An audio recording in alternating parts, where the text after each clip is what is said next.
How'd I describe our town? Ever since the Great War ended, it's been a cracked road. The height of Prohibition is here, and has sent our folk into chaos. Crime has never been more profound here in Copperfield, New York. With a population of only 500 people and being 25 miles north from Manhattan, you would think that mobsters and bootleggers wouldn't be so intense here. I'll tell you though, it spreads like wildfire.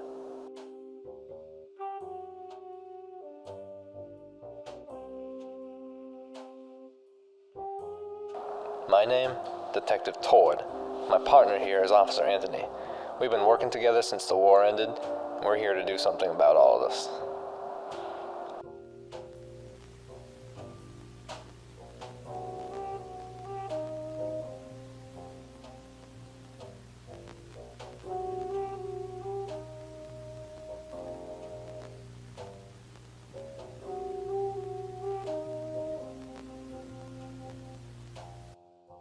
Our target this week? Dr. Hootencase, retired psychiatrist. Team has caught wind about his involvement with the mafia, most recent being the unexplained retirement of Mrs. Evangeline, a local accountant working for our police station. Quite brutal how she was dealt with, really. This is why he needs to be looked into immediately.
Coroner says she was stabbed in the jugular.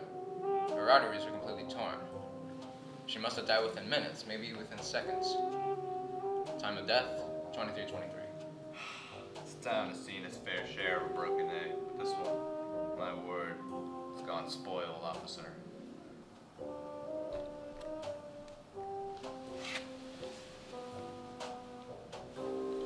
What is it, detective? Coroner said her arteries were shot. I guess they missed a small little incision on her side. You know what, Todd? You're full of hot air, I'll tell you that much. There's no way Coroner could have missed that. They didn't, Anthony. This cut is just way too shallow enough to be a fatal blow, but deep enough to make it look like one. Now it looks like this incision here, her esophagus was sliced open, throat torn out. It's not death, it was a slit throat. It sounds like you're onto something, detective. But how do you know for sure? That's the thing. I have no idea. However, we will figure this one out.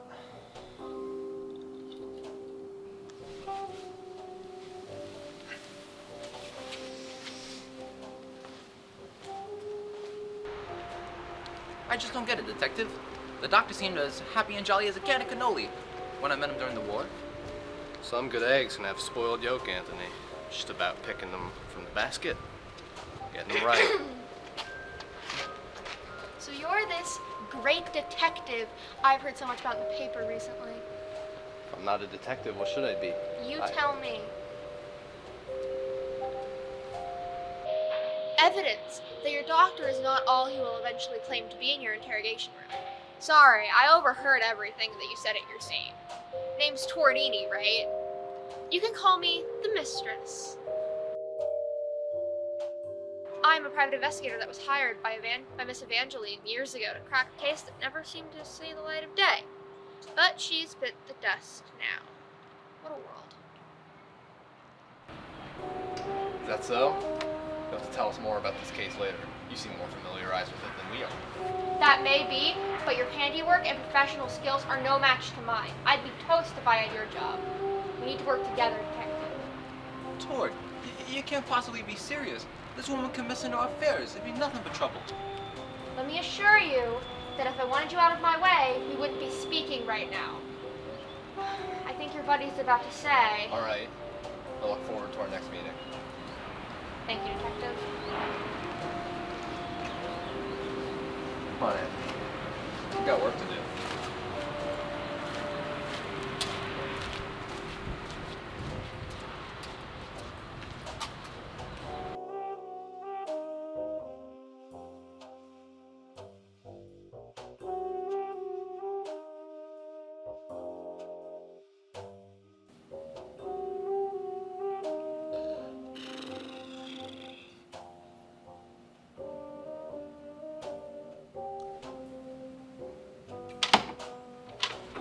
Sorry we're late, Doctor.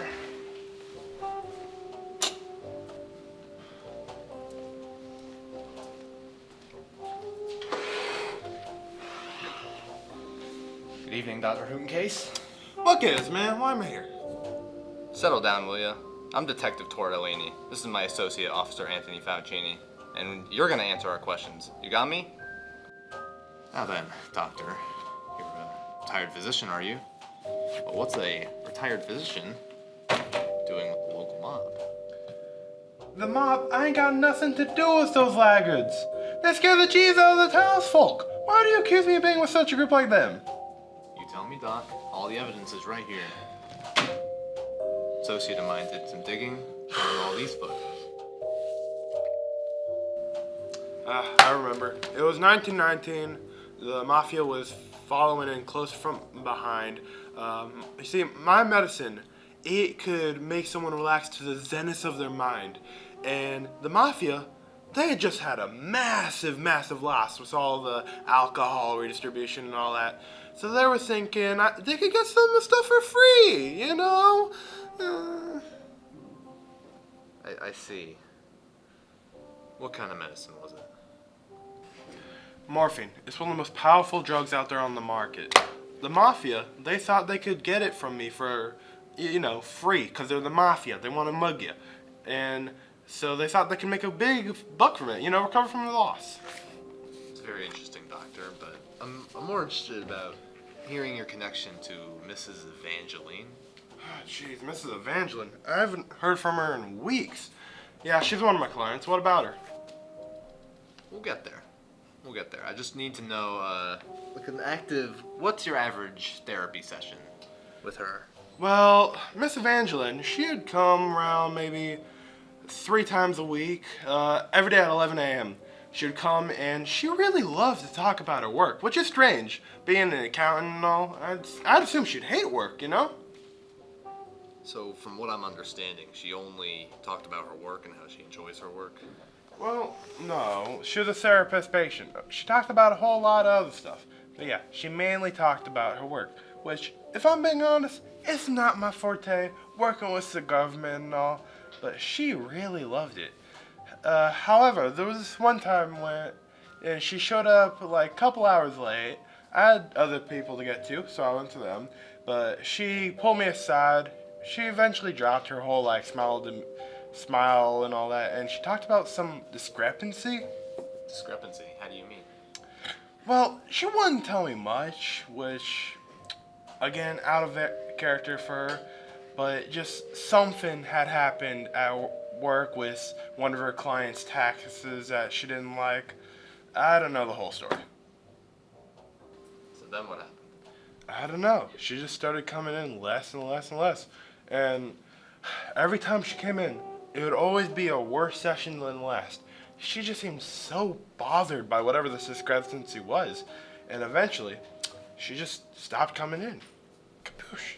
Gone like that.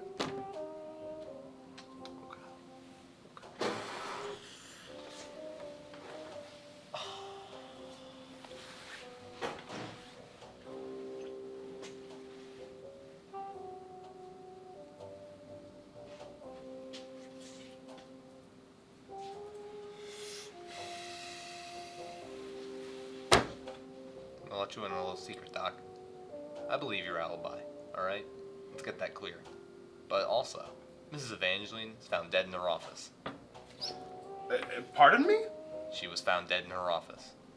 No, that can't be. I knew she wasn't having the best time, but what? Really shouldn't be saying this. She had 2 wounds on her body. Neck wound to make it look like her throat was cut, and an esophagus wound where she actually died from. Just from us talking a few minutes ago, I don't think you have the mind of a cold, heartless killer. That's why I think you could actually be of use to us. Really? How so?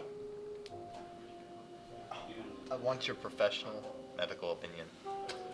Okay, so let's see. We got 2 shots, one on the neck, one on the jugular. Was there any blood around it? Was it a messy kill or No, there was no sign of struggle.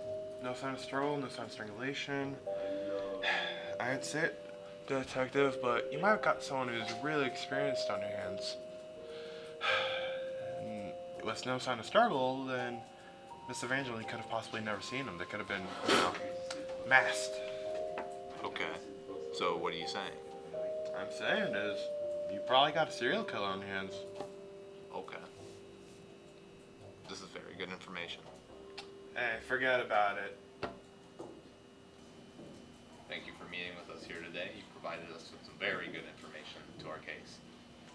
No problem.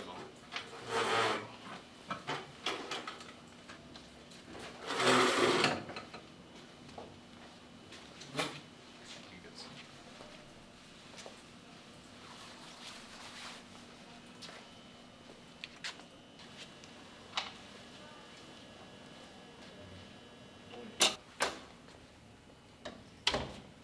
Well, that was a complete and utter bust. We barely got any useful information out of him. Yeah, look on the bright side, officer. We got a little bit of information out of him. Besides, I mean, we don't really have a lead, but we can make it work. So what do you suppose we do now, Tord? I think we should head back to the office, see if there's anything we missed. Sounds perfect.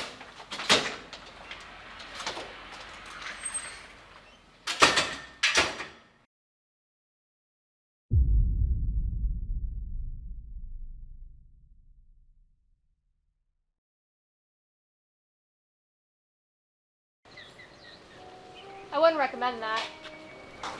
How long have you been following us? Like the past 5 or so minutes. Okay. Why wouldn't you recommend that? Well, I overheard a big shot mobster talking about how he sent some of his goons into the office. I know Miss Evangeline kept a lot of her patient files there, so I don't know what they'd want with those, but can't be anything good. Maybe they're trying to relocate him to somewhere else to keep their boss's identity. It might be the case, but I don't know. Where do you think they would relocate? I think that they might relocate to Miss Evangeline's house. Yeah. Pretty off the radar spot for some patient files, if you ask me. It all makes sense. We gotta check there. It's the only place. Yeah. Yeah, it's the only place, yeah. We should, check there. All right. Thank you so much for the information. No problem. Keep yourself safe, detective. You too. I guess we gotta go. Yep.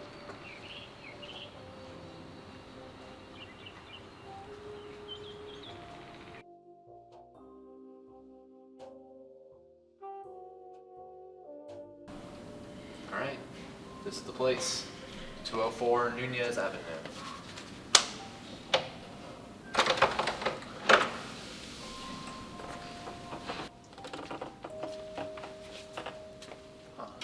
What a cozy little place we got here. Let's look All right. around. See what we can find. Thinking the exact same thing, partner.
figured it out, huh? You're Don Morty Turner. In the flesh. I'm honestly surprised it took you this long. But, I always knew you were always ahead of yourself. Now, you see, Tord, I like to think I run an illegitimate business. I can admit that. However, I think of it as an investment. An investment for the others to be happy. It all started back around 1919, after the Great War.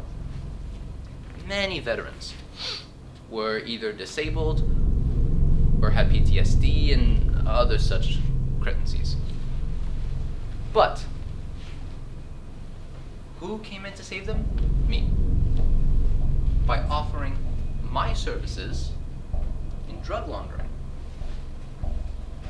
And thus, I made everyone happier for a great price. And I was doing so fine and well until Miss Evangeline comes along and discovers a missing check from her book. Now, Miss Evangeline was an accountant for one of the businesses that I run, but she didn't know about it. However, I knew if she did find out, that would cause the end of my business and therefore the economy. So, I had her killed. I had her stabbed to death. I hired one of my people to go in and kill her at her house. But then someone like you comes along and comes digging your nose in a case so far in that you couldn't bear yourself out. You always cared about doing the right thing. And thus, we're here. I thought that if I could be your buddy, be your coworker, be your friend, that you wouldn't catch on to this business. But you keep digging your nose in where you shouldn't. And that's your main problem. You see, with your meddling, you affect our very way of life. And I can't affect our way of life. So that's why, Tord, everything that we've been through together, it all ends here. Right here. Right now. You've got greed in your soul. I can see it. Your sense of what is right is wrong is twisted. Shattered. Well, the way I see it, I view myself as right and everyone else wrong. And my way of thinking is good, whereas everyone else is bad. They don't care to see the bigger picture of the money, cash flowing in. But I know that this doesn't end until I defeat you.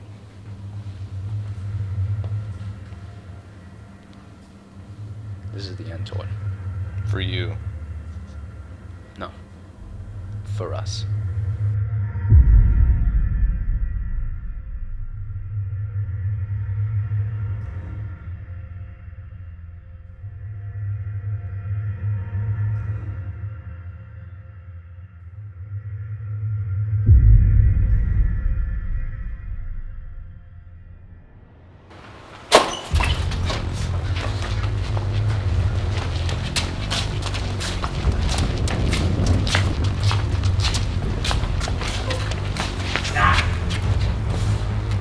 Ouch, Brett.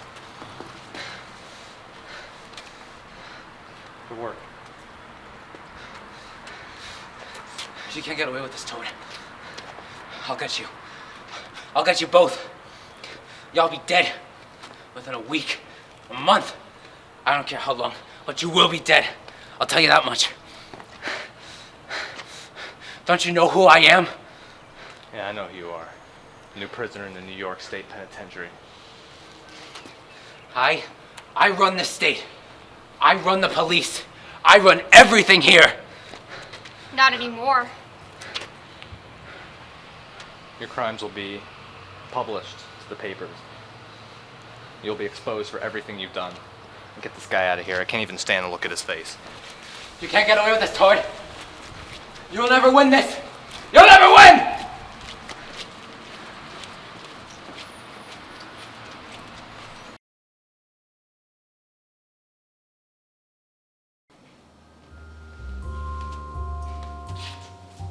Oh, hello. Didn't see you there. Hi. You might know me as Detective Tord Elini. See this guy right here? He ran a criminal drug empire for the last 15 years. You know what drugs can do to your life? It can mess you up real bad. Alright? I don't want you seeing doing that. If you do it, you'll get massive distancing from your family, lead to a life of crime, addiction, so many other things. If I see you doing this, we will find you and we will catch you.